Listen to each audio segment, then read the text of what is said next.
दोस्तों, कभी कभी ज़िंदगी में हम ऐसे लोगों से मिलते हैं जिन्हें हम बिल्कुल नहीं जानते, लेकिन वही लोग हमारी ज़िंदगी का सबसे बड़ा सबक बन जाते हैं। आज की कहानी भी कुछ ऐसी है। एक साधारण आदमी जो रोज़ की तरह अपने काम से घर लौट रहा था। रास्ते में उसे सड़क किनारे बैठा एक भिखारी दिखाई देता है। वह बस इंसानियत के नाते उसकी थोड़ी मदद कर देता है, लेकिन कुछ दिनों बाद उसे पता चलता है कि वह भिखारी कोई साधारण इंसान नहीं था। उसके पीछे छिपा सच इतना बड़ा था कि उसकी पूरी ज़िंदगी बदल जाती है। तो आइए सुनते हैं दिल को छू लेने वाली कहानी, सिर्फ ब्लूम टीवी 2 पर। सर्दियों की एक ठंडी शाम थी। शहर की सड़कों पर हल्का कोहरा छा रहा था और लोग जल्दी जल्दी अपने घरों की ओर जा रहे थे। मैं भी ऑफिस से थका हुआ घर लौट रहा था। मेरा नाम राघव मेहता था। मैं शहर के एक छोटे से बैंक में काम करता हूँ। ज़िंदगी साधारण थी। सुबह ऑफिस, शाम घर और फिर अगले दिन वही दिनचर्या। उस दिन भी मैं रोज़ की तरह बस स्टॉप से उतरकर अपने घर की तरफ पैदल जा रहा था। तभी सड़क के किनारे मेरी नज़र एक बूढ़े आदमी पर पड़ी। फटे पुराने कपड़ों में था, दाढ़ी बड़ी हुई थी और ठंड से काँप रहा था। उसके सामने एक पुराना कटोरा रखा था। वह धीरे धीरे लोगों से कह रहा था, बेटा कुछ खाने को दे दो। लेकिन लोग उसे देखकर जल्दी से आगे निकल जा रहे थे। मैं भी कुछ कदम आगे बढ़ गया, लेकिन पता नहीं क्यों मेरा मन बेचैन हो गया। मैं वापस मुड़ा। मैंने जेब में हाथ डाला। वहाँ बस 100 रुपये का नोट था, जो मैंने घर के लिए सब्ज़ी खरीदने के लिए रखा था। कुछ पल में मैं सोचता रहा, फिर मैंने वह नोट उस बूढ़े आदमी कटोरे में रख दिया। बूढ़े ने मेरी ओर देखा। उसकी आंखों में एक अजीब सी चमक थी और उसने कहा, भगवान तुम्हें खुश रखे बेटा। मैंने हल्की मुस्कान दी और घर की तरफ चल पड़ा। मुझे लगा यह बस एक छोटी सी मदद थी, लेकिन मुझे क्या पता था कि यह छोटी सी मदद मेरी ज़िंदगी की सबसे बड़ी घटना बनने वाली है। अगले दिन जब मैं ऑफिस जा रहा था, तभी वही बूढ़ा फिर उसी जगह बैठा था। इस बार उसने मुझे देखते ही मुस्कुराकर कहा, आ गए बेटा। मैं थोड़ा चौंक गया। आपने मुझे पहचान लिया? वह धीरे से हंसा। जो इंसान भूखे को खाना देता है उसे भूलना मुश्किल होता है। मैं भी मुस्कुरा दिया। उस दिन मैंने पास की दुकान से एक चाय और 2 समोसे लेकर उसे दे दिए। वह बड़े सुकून से खाने लगा। खाते खाते उसने पूछा, तुम रोज़ इसी रास्ते से जाते हो ना? हाँ। और हमेशा ऐसे ही जल्दी में रहते हो?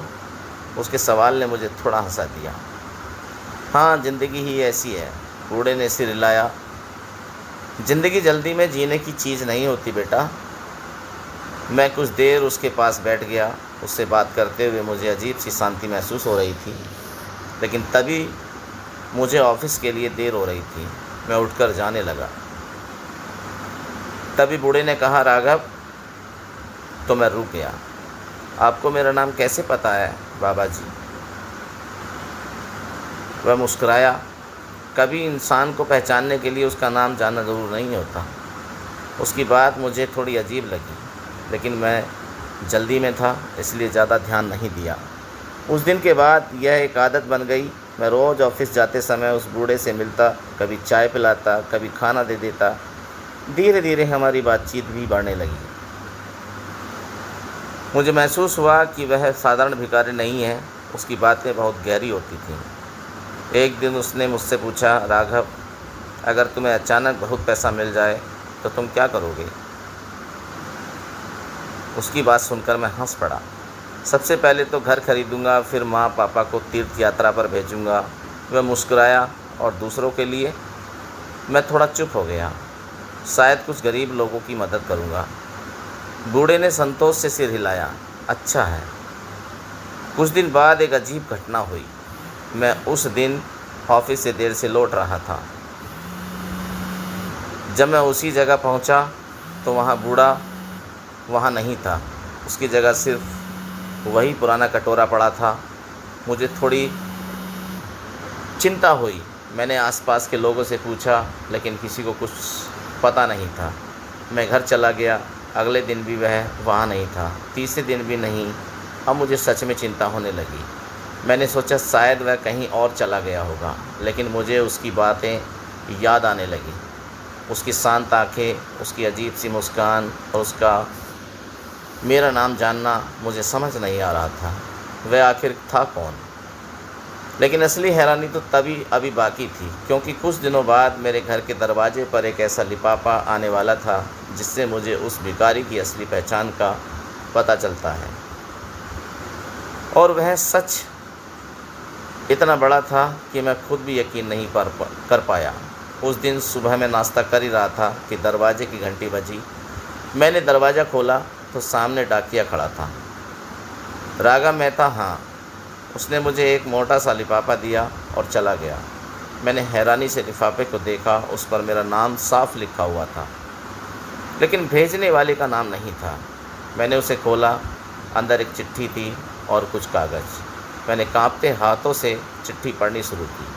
चिट्ठी में लिखा था, प्रिय राघव, अगर तुम यह पत्र पढ़ रहे हो तो इसका मतलब है कि मैं अब उस जगह पर नहीं हूँ जहाँ तुम मुझे रोज़ देखा करते थे। शायद तुम सोच रहे होगे कि मैं अचानक कहाँ चला गया, लेकिन जाने से पहले मैं तुम्हें धन्यवाद कहना चाहता था। तुमने मेरी मदद बिना मुझे जाने कि बिना पहचाने किसी उम्मीद के, आजकल लोग ऐसा कम ही करते हैं। इसलिए मैं तुम्हें अपने बारे में एक सच बताना चाहता हूँ। यहाँ तक पढ़कर मेरा दिल तेज़ी से धड़कने लगा। मैंने आगे पढ़ा, मैं कोई साधारण भिखारी नहीं हूँ। मेरा असली नाम देवेंद्र प्रताप सिंह है। कभी इस शहर में मेरा बहुत बड़ा कारोबार था। मेरी कंपनी हज़ारों लोगों को रोज़गार देती थी। मेरी आंखें फैल गईं। मैंने जल्दी से आगे पढ़ा, लेकिन एक हादसे में मेरी पत्नी और बेटा दोनों मुझसे दूर हो गए। उसके बाद मुझे ज़िंदगी से कोई उम्मीद नहीं रही। मैंने सब कुछ छोड़ दिया। मैंने अपना घर, अपनी कंपनी सब बेच दिया और फिर मैं सड़कों पर आ गया। लोग मुझे पागल समझते थे, लेकिन मैं सिर्फ इंसानों को समझना चाहता था। मैं देखना चाहता था कि इस दुनिया में अब भी इंसानियत बची है या नहीं। मैं चुपचाप चिट्ठी पढ़ता जा रहा था।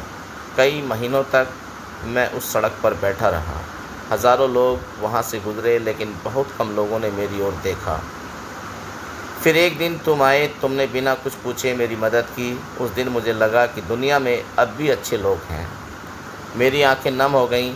मैंने चिट्ठी का आखिरी हिस्सा पढ़ा।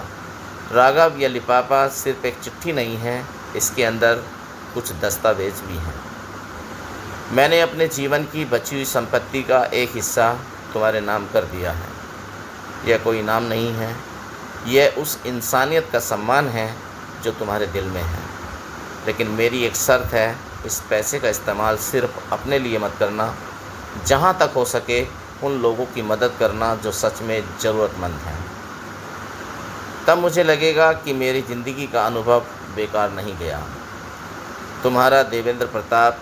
मैं कुछ देर तक कुर्सी पर बैठा रह गया। मेरे हाथ कांप रहे थे। मैंने लिफाफे के अंदर रखे कागजात देखे। वे सच में बैंक और संपत्ति के दस्तावेज थे। मैं विश्वास नहीं कर पा रहा था। जिस आदमी को मैं एक साधारण भिखारी समझता था, वह कभी इस शहर का बड़ा उद्योगपति था और उसने मुझ पर इतना भरोसा किया था। उस दिन मैं बहुत देर तक सोचता रहा।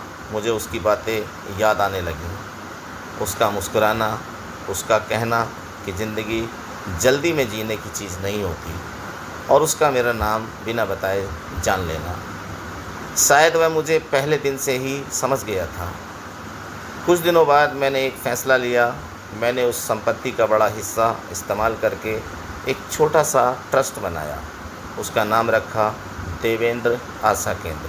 वहाँ हम गरीब बच्चों को पढ़ाई में मदद करते थे, भूखे लोगों को खाना देते थे और ज़रूरतमंद लोगों की मदद करते थे। हर बार जब मैं वहाँ किसी बच्चे को मुस्कुराते हुए देखता तो मुझे उस बूढ़े आदमी की मुस्कान याद आती। आज भी जब मैं उस सड़क से गुज़रता हूँ तो कुछ पल के लिए रुक जाता हूँ। मुझे लगता है जैसे वह कहीं पास ही बैठा होगा। शायद वह सच में भिखारी नहीं था, वह तो बस एक इंसान था जो दुनिया में इंसानियत ढूंढ रहा था। और शायद उस दिन उसे वह मिल भी गई। क्योंकि कभी कभी ज़िंदगी में छोटी सी मदद भी किसी की कहानी बदल देती है। और कभी कभी एक भिखारी हमें वह सब सिखा जाता है जो कोई अमीर इंसान भी नहीं सिखा पाता। तो दोस्तों, ये कहानी हमें एक बहुत बड़ी सीख देती है। हम कभी नहीं जानते कि सामने वाला इंसान कौन है और उसकी ज़िंदगी में क्या चल रहा है, लेकिन अगर हमारे दिल में इंसानियत हो तो हमारी छोटी सी मदद भी किसी के लिए बहुत बड़ी बन सकती है। क्योंकि दुनिया में सबसे कीमती चीज़ पैसा नहीं बल्कि इंसानियत और दया है। अगर आपको यह कहानी दिल को छू गई हो तो वीडियो को लाइक ज़रूर करें और कमेंट में लिखें, इंसानियत सबसे बड़ी दौलत है। और ऐसी ही दिल को छू लेने वाली कहानियों के लिए हमारे चैनल ब्लूम टीवी 2 को सब्सक्राइब करना नहीं भूलें। हम फिर मिलेंगे एक नई कहानी के साथ। धन्यवाद। जय हिंद, जय भारत।